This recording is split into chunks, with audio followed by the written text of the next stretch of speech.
बच्चों, जय तो संस्कृतम। कैसे हैं आप सब? बेटा उस दिन हमने क्लास 8 के फर्स्ट चैप्टर की एक्सप्लेनेशन सुनी थी, उन्हें सूक्तों को पढ़ना सीखा था और उनकी व्याख्या भी सीखी थी। आज हम क्लास 8 के ही फर्स्ट चैप्टर के हम एक्सरसाइजेस करेंगे, चाहे वो नोटबुक एक्सरसाइज हो चाहे वो बुक एक्सरसाइजेस हो।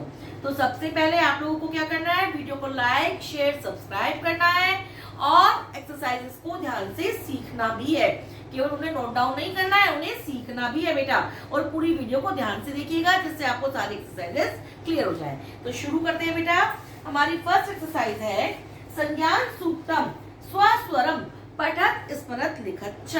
कि संज्ञान सूक्त को ध्यान से बिल्कुल स्वर के साथ पढ़िए, स्मरण कीजिए और लिखिए। ये हम कर चुके हैं, हम पढ़ भी चुके हैं इसको। उम्मीद है कि आपने इन्हें याद भी कर लिया होगा और लिख भी लिया होगा इनका मीनिंग के साथ। तो सेकंड एक्सरसाइज शुरू करते हैं हम। अधोलिखित नाम प्रश्न। पहले हम लेसन का नाम डालेंगे। पार्ट 1 समगच्छध्वम सम वदध्वम। ठीक है बेटा। उसके बाद हम एक्सरसाइज का नंबर डालेंगे इसमें। सेकंड वाली एक्सरसाइज है हमारी। अधोलिखिता नाम नीचे लिखे हुए प्रश्ना नाम प्रश्नों के उत्तराणी उत्तर पूर्ण वाक्य लिखत। पूर्ण वाक्य से लिखिए। पूरे वाक्य में मतलब फुल सेंटेंस में इनका आंसर हमें करना है। तो हमारा फर्स्ट क्वेश्चन जो है वो क्या है बेटा, सर्वेषां मनः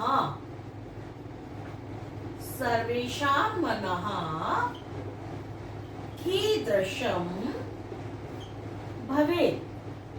सबका मन जो है वो कैसा होना चाहिए, बताइए बेटा कैसा होना चाहिए। पढ़ रखा है ना आपने लेसन, कैसा होना चाहिए सबका मन। तो सर्वेषां मनः सबका मन समानम भवेत् एक समान होना चाहिए। मनोभेदः मनमुटाव जो है बीच में एक दूसरे से मन में जो अंतर होता है फीलिंग्स में वो मास्तु नहीं होना चाहिए, मनमुटाव नहीं होना चाहिए। हमारा जो सेकंड क्वेश्चन है बेटा वो है समगच्छध्वम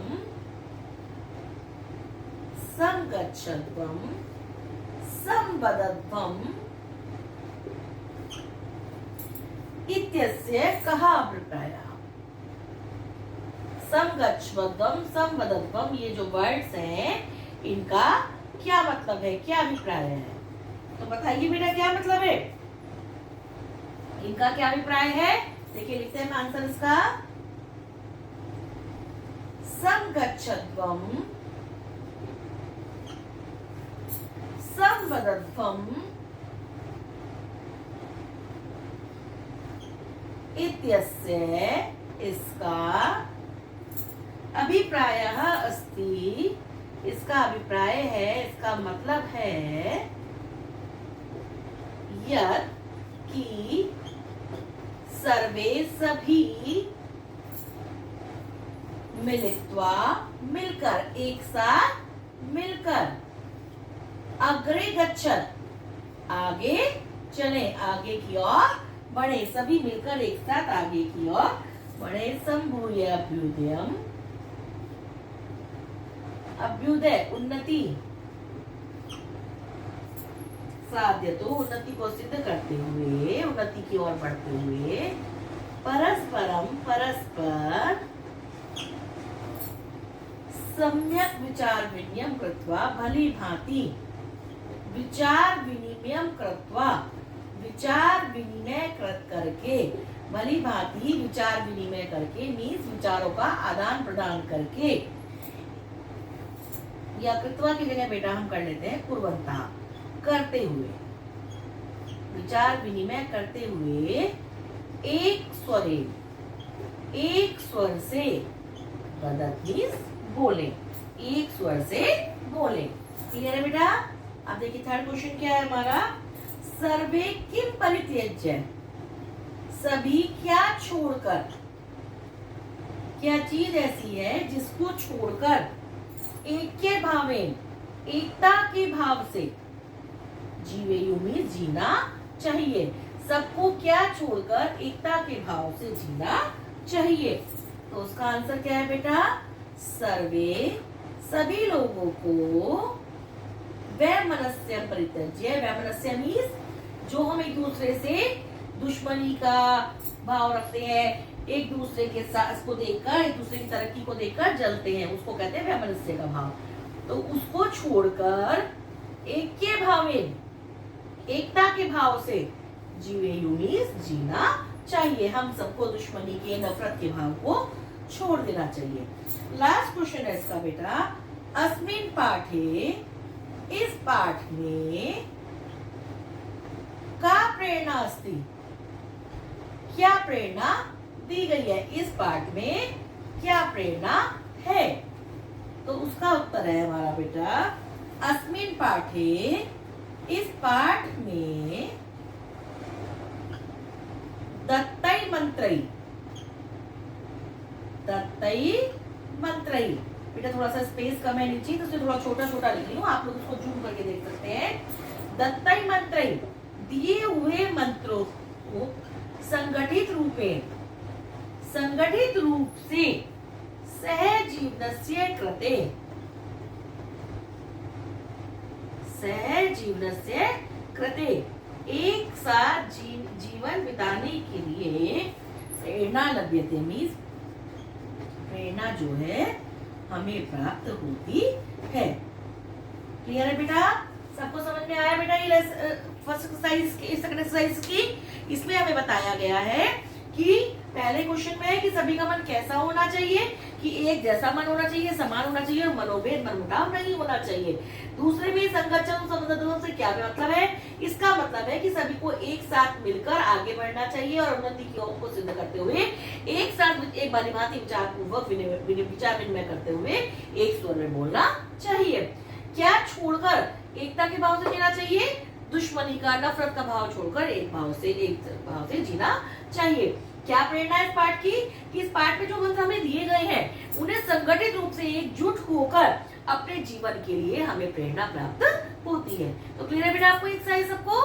अब करते हैं बेटा एक्सरसाइज नंबर 3, जो क्या है हमारे क्वेश्चन में की। ठीक है, पहले हम स्टेटमेंट लिखते हैं इसकी। बेटा लेसन का नाम ना मैंने रब कर दिया है क्योंकि हमारे पास स्पेस कम रह जाता है, फिर आप लोगों को दिक्कत होती है, तो मैंने इसलिए इसको रब कर दिया, इससे हमारे पास थोड़ा सा स्पेस ज्यादा निकल जाए। तो रेखांकित पदानी, रेखांकित पदों को आधृत्य, आधार बनाकर, जो अंडरलाइन वर्ड है उनको आधार बनाकर प्रश्न निर्माणम कुरु, प्रश्नों का निर्माण कीजिए। रेखांकित जो पद है उन्हें आधार बनाकर प्रश्नों का निर्माण कीजिए। तो फर्स्ट क्या है हमारा? परमेश्वरः सर्वत्र व्याप्तः अस्ति।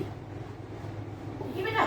तो परमेश्वर जो हमारा वर्ड है वो अंडरलाइन है, जो परमेश्वर वर्ड हमने लिखा है वो हमारा अंडरलाइन वर्ड है। तो हमें इसकी जगह क्वेश्चन बनाना है। तो इसका मतलब क्या हुआ? परमेश्वर सब जगह व्याप्त है।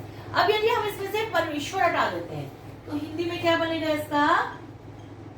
कौन सर्वत्र व्याप्त है और कौन के लिए क्या लगाएंगे? कहा, कहा सर्वत्र व्याप्तः अस्ति। अब जब ये क्वेश्चन बन गया है तो लास्ट में क्या आ जाएगा बेटा? Question mark. अब सेकंड वाला देखिए, वयम ईश्वरम नमामः, और ईश्वरम हमारा जो है वो अंडरलाइन है। इसका मीनिंग क्या हुआ? हम सब ईश्वर को नमस्कार करते हैं। तो अब अगर हम ईश्वर को हटा देते हैं तो क्या बनेगा हमारा? कि हम किसको नमस्कार करते हैं? तो वयम कम नमामः, और लास्ट में क्वेश्चन मार्क आ जाएगा दोबारा से। ठीक है बेटा? जहां भी ना समझ में आए बेटा पूछ सकते हैं, दोबारा कमेंट में आप डाल सकते हैं।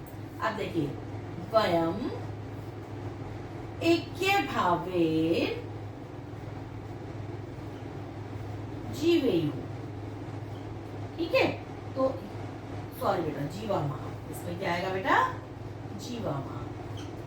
हम एकता के भाव से जीते हैं। और एक के भावन जो हमारा अंडरलाइन है।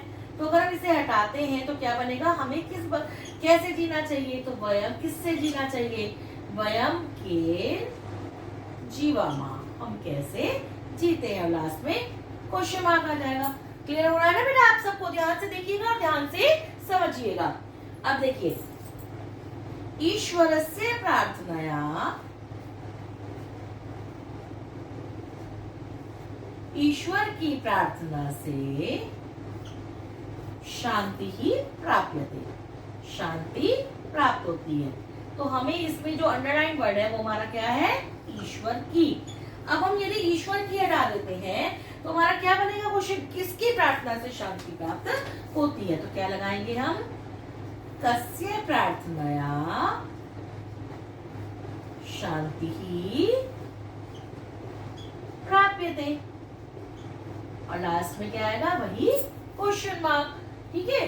अब इसके बाद नेक्स्ट जो है बेटा हमारा वो है अहम, मैं, समाजाय, समाजाय हमारा अंडरलाइन है, मैं समाज के लिए, मैं ठीक से लिख देती हूँ उसको, समाज के लिए श्रमम करोमी, श्रमम मीन्स परिश्रम, मेहनत, करोमी मीन्स करता हूँ। तो अगर हम समाजाय को हटाते हैं तो क्या बनेगा, मैं किसके लिए परिश्रम करता हूँ, तो अहम, समाजाय की जगह किसके लिए, में कस्मई। और देखिए बेटा जो लिंग होगा उसी के अकॉर्डिंग हम क्वेश्चन वर्ड लगाएंगे। अब जैसे यहाँ पे परमेश्वर पुल्लिंग था तो हमने पुल्लिंग में कौन का लगाया, कह। स्त्रीलिंग होता तो हम लगाते का। इसी प्रकार यहाँ समाजाय पुल्लिंग है तो हमने लगाया कस्मई। जो लिंग होता है उसी के अकॉर्डिंग हम क्वेश्चन वर्ड लगाएंगे। और लास्ट में फिर से क्वेश्चन वर्ड। अब देखिए नेक्स्ट क्या है हमारा, अयम पाठः, यह पाठ ऋग्वेदात, ऋग्वेद से संकलितः, यह पाठ ऋग्वेद से संकलित है या फिर लिया गया है। और ऋग्वेदा हमारा अंडरलाइन है तो क्या बन जाएगा, अब इसका अगर हम बनाएंगे ऋग्वेदा को पढ़ा के, यह पाठ किससे लिया गया है, तो अयम पाठः कस्मात्, किससे, संकलितः, किससे लिया गया है। अब देखिए बेटा नेक्स्ट क्वेश्चन, वेदस्य अपरम नाम श्रुति, वेद का दूसरा नाम श्रुति है। और वेद का हमारा अंडरलाइन है वेदस्य, तो क्या लगेगा इसकी जगह बेटा, कस्य, किसका, अपरम नाम श्रुति, किसका दूसरा नाम श्रुति है। और लास्ट में तो आपको पता ही है क्या जाएगा, क्वेश्चन मार्क। फिर से देखिए, मंत्रः वेदेषु भवन्ति, मंत्र वेदों में होते हैं। अब वेदेषु जो है वो हमारा अंडरलाइन है तो क्या बन जाएगा, मंत्र किस में होते हैं, किन में होते हैं, मंत्रः केषु भवन्ति, और लास्ट में क्वेश्चन मार्क। तो इस तरह से आपने देखा, हमने सारे जो स्टेटमेंट दिए गए थे, हमें कथन दिए गए थे, उसके हमने अंडरलाइन वर्ड जो था उसे हटा के उसकी जगह हमने क्वेश्चन वर्ड लगाया है। लेकिन इसमें हमें ये ध्यान रखना होता है बेटा कि जो लिंग होता है, जो कथन में जो अंडरलाइन वर्ड है उसका जो लिंग होगा उसी के अकॉर्डिंग हमारा क्वेश्चन वर्ड आएगा, उससे अलग हम नहीं लगा सकते हैं। और साथ साथ लास्ट में हमें क्वेश्चन मार्क भी लगाना होता है। तो अब चलते हैं हम अपनी नेक्स्ट एक्सरसाइज पर। तो एक्सरसाइज 4 में बेटा हमें इस टेबल, जो नीचे टेबल हमने ब्रैकेट पे लिखे हैं, आपकी बुक में देखिए टेबल बनी हुई है, उस टेबल में से हमें इन वर्ड्स को छाट के इन सूक्तों को पूरा करना है। बहुत इजी एक्सरसाइज है, सूक्त आपने पढ़ भी रखे हैं, हो सकता है बहुत बच्चों ने याद भी कर लिए हो, तो हमें कोई भी दिक्कत है ही नहीं। तो सम गच्छध्वम आगे सबको पता है, स्वम पदध्वम, सम वो, तो क्या आएगा आगे बेटा बताइए, मनांसी। हमें केवल इन सूक्तों को कंप्लीट करना है। देवा, देवा के बाद क्या आएगा, भागम, यथा पूर्वे, सम, ये आ गया जानाना। ठीक है, ये पहला सूक्त हमारा पूरा हो गया। अब सेकंड सूक्त देखिए, समानो मंत्रः, आगे क्या आएगा बेटा, समिति ही, समानी, समानम क्या आएगा, मनः, सहचित मेषाम। अब आगे क्या आएगा यहाँ पे, समानम, मंत्र अभिमंत्रिये वह समानेन वो, यहाँ क्या आएगा बेटा, हविषा जुहोमी। देखिए हमारा सेकंड सूक्त भी कंप्लीट हो गया है। अब थर्ड वाला देखिए, समानी वह, यहाँ क्या आएगा, आकुति, ठीक है, समाना हृदयानी वह, समान वस्तु वो, मनो यथा वह सुसहस्ति। ये हमारा हो गया थर्ड सूक्त, ठीक है बेटा। तो इस तरह से हमें केवल इन 3 सूक्तों को टेबल में वर्ड्स की दे रखे हैं, उससे हमें कंप्लीट करना है। समगच्छत्वम, संवदत्वम, सम्मो मनांसि जानताम, देवाभागम यथा पूर्वे समजानाना उपासते, समानो मंत्रः समिति समानी, समानं मनः सह चित्तमेषाम्, समानं मंत्रम् अभिमन्त्रिये वः, समानेन वो हविषा जुहोमि, समानी वह आकुति, समाना हृदयानि वह, समान वस्तु वो मनो यथा वह सुसहस्ति। इस तरह हमें इस टेबल में से वर्ड्स देख देख के ये सूक्तों को कंप्लीट करना है। अब चलते हैं हम अपनी नेक्स्ट एक्सरसाइज की तरफ। तो बेटा हमारी इस एक्सरसाइज में हमें क्या करना है, मैचिंग करनी है, मिलान करना है। पाठ में जो हमें शब्द दिए गए हैं, भाव के अनुसार उन्हें परस्पर जोड़ना है कि वो किस भाव में प्रस्तुत किए गए हैं। जैसे हमारा फर्स्ट वर्ड है, ये आपके टाइम बचे, वीडियो बहुत लेंथी ना हो, इसलिए मैं पहले से एक्सरसाइज लिखकर फिर आपको दिखा रही हूँ बेटा। समगच्छध्वम, समगच्छध्वम मीन्स एक साथ मिलकर चले, मीन्स मिलकर चले। तो हम इसमें सुविधा के लिए नंबर 1 नंबर 2 कर लेते हैं, क को हम 1 2 3 4 में काउंट कर रहे हैं बेटा। समवदत्वम, क्योंकि हम सब सीबीएसई बोर्ड, हम सीबीएसई बोर्ड में पढ़ाते हैं, आप सीबीएसई बोर्ड में पढ़ते हैं, तो बेटा आपको भी इजी रहेगा, ठीक है। और यहाँ जो बच्चे जिन्हें क में दिक्कत होती है उन्हें भी इजी रहेगा। समवदत्वम मीन्स बोले, एक साथ बोले, तो एक स्वरे वदत। फिर मनः, मना मीन्स मन, हमारा हृदय यानी कि चित्तम। फिर उपासते, उपासते मीन्स उपासना करना, सेवा करना, उपासते का क्या मैच होगा बेटा, सेवन्ते। फिर वसूनी, वसूनी मीन्स धन संपत्ति, तो ये किससे मैच हो जाएगा बेटा, धनानी से। फिर विश्वानी, विश्वानी मीन्स समस्त, संपूर्ण, तो समस्तानी से मैच होगा। और आकुति मीन्स संकार। क्लियर है बेटा। तो हमें जिस भाव में हमारे श्लोकों में, हमारे सूक्तों में ये शब्द प्रयोग किए गए हैं, उस भाव से हमें उस शब्द को जोड़ना है। तो देखिए ऐसे हम करके इनको जोड़ देंगे बेटा। सबको क्लियर है ना। अब हम करेंगे बेटा अपनी इस चैप्टर की लास्ट एक्सरसाइज। तो ठीक है, हम शुरू करते हैं इसकी लास्ट एक्सरसाइज। तो बेटा इस एक्सरसाइज में हमें उदाहरण के अनुसार लट लकार के वाक्यों को, ये सारे वाक्य जो है वो लट लकार में, लट लकार मीन्स वर्तमान काल, ठीक है, वर्तमान काल में है, उन्हें में लोट लकार में परिवर्तित करना है, लोट लकार से परिवर्तित उन्हें करना है। जैसे कि एग्जांपल दिया हुआ है, बालिका नृत्यंती, लड़कियां नृत्य करती हैं, ठीक। तो बालिका नृत्यंतु, लड़कियां नृत्य करें। जैसे देखिए आपने पढ़ा होगा पट्टी पट्टा पठंती, हम इसमें सब में पट धातु का आधार बनाकर हम करेंगे। पट्टी पट्टा पठंती, तो पठंती वाले रूप के अकॉर्डिंग यहाँ नृत्यंती है, तो इसी के अकॉर्डिंग हम यहाँ पे देखेंगे क्या आएगा, लटकार में पट्टू पट्टा पठंतु, तो यहाँ पर नृत्यंतु आ गया। अब ये क्या है, बालकहा हसंती, वही पठंती वाला रूप आ गया, तो यहाँ क्या हो जाएगा बेटा, बालकहा। जब यहाँ नृत्यंतु आया तो यहाँ क्या हो जाएगा, हसंतु, वही जैसे पठंती वाला रूप। अब देखिए युवाम तत्र गच्छतः, ठीक, युवाम तत्र गच्छतः। अब गच्छतः पट्टी पट्टः पठंती, पट्सी पट्टा मीन्स मध्यम पुरुष द्विवचन, तो हमें लोट लकार का भी मध्यम पुरुष द्विवचन का ही धातु इसमें लगानी होगी, क्रिया उसमें लगानी होगी। तो पट्टू पट्टाम पठंतु, पट पट्टम, क्या आएगा बेटा, पट्टम, तो क्या आ जाएगा, युवाम तत्र गच्छतम। क्योंकि ये सारी क्रियाएं जो है वो सब पट के अकॉर्डिंग चलती है, तो हम पट धातु को, इसको पट का रूप, शब्द धातु रूप अधिकतर आपको याद भी होते हैं, तो हम पट धातु का आधार बनाकर इस एक्सरसाइज को कर रहे हैं। यूयम धावत, अब दोबारा हम पट के पढ़ेंगे लट लकार के। पट्टी पट्टः पठन्ति, पठसि पठ्तः पठत्, यानी कि मध्यम पुरुष बहुवचन। तो उसी प्रकार हम लोट लकार का भी मध्यम पुरुष बहुवचन वाला लेंगे। धातु रूप क्या आएगा? पट्टु पट्टाम पठन्तु, पट पट्टम पठत्। क्या आएगा? तो इसमें क्या आ जाएगा? धावत, यूयम धावत। ठीक है। फिर देखिए आवाम लिखा वहा। फिर से हम लट लकार को पढ़ेंगे। पट्टी पट्टः पठन्ति, पठसि पठ्तः पठत्, पठामि पठावः। और यहाँ क्या है? लिखा वहा, यानी कि उत्तम पुरुष द्विवचन।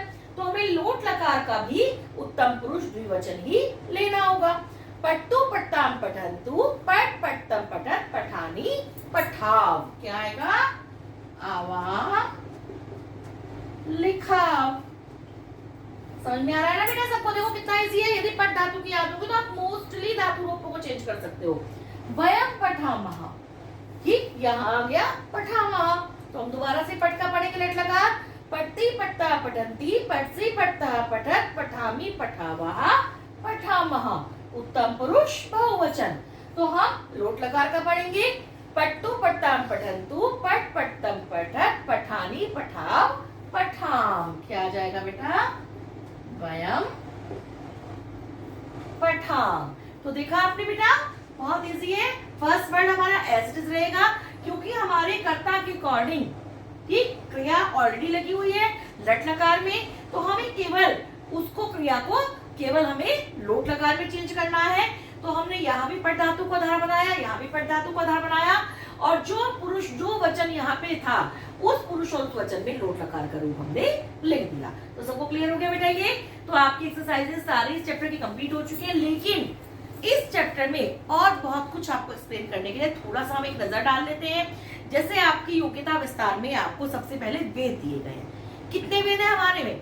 हमने आपको लेसन पढ़ाते हुए भी बताया था बेटा, 4 वेद है। ऋग्वेद, यजुर्वेद, सामवेद और अथर्ववेद। हमारी भारतीय संस्कृति में बेटा ये बहुत बहुत ज्यादा आधार स्तंभ है, इन्हें आपको पता होना चाहिए। ब्राह्मण कितने हैं? ऐत्रय, षट्पद, सामवेदान, गोपद आदि ये जो है हमारे ब्राह्मण ग्रंथ हैं। उपनिषद कितने हैं प्रसिद्ध? ईश, केन, कट, प्रश्न, मुंडक, मांडुक्य, ऐत्रेय, तैत्तिरीय, छांदोग्य, बृहदारण्यक आदि ये जो है हमारे उपनिषद प्रसिद्ध हैं।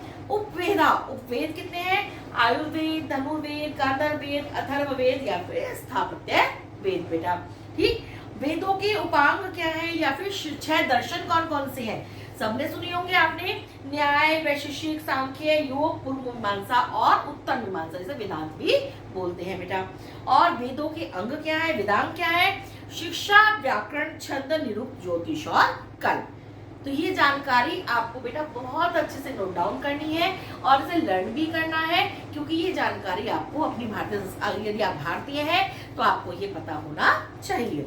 फिर हमें ऋग्वेद के बारे में थोड़ा सा बताया गया है कि ऋग्वेद में मंत्रों की संख्या जो है वो 10,000 है, 10,552 है मंत्र है उसमें। और ये ग्रंथ जो है वो 2 प्रकार के होते हैं, मंडल क्रम और अष्टक क्रम। ठीक है बेटा, इसमें दिया हुआ है आपको।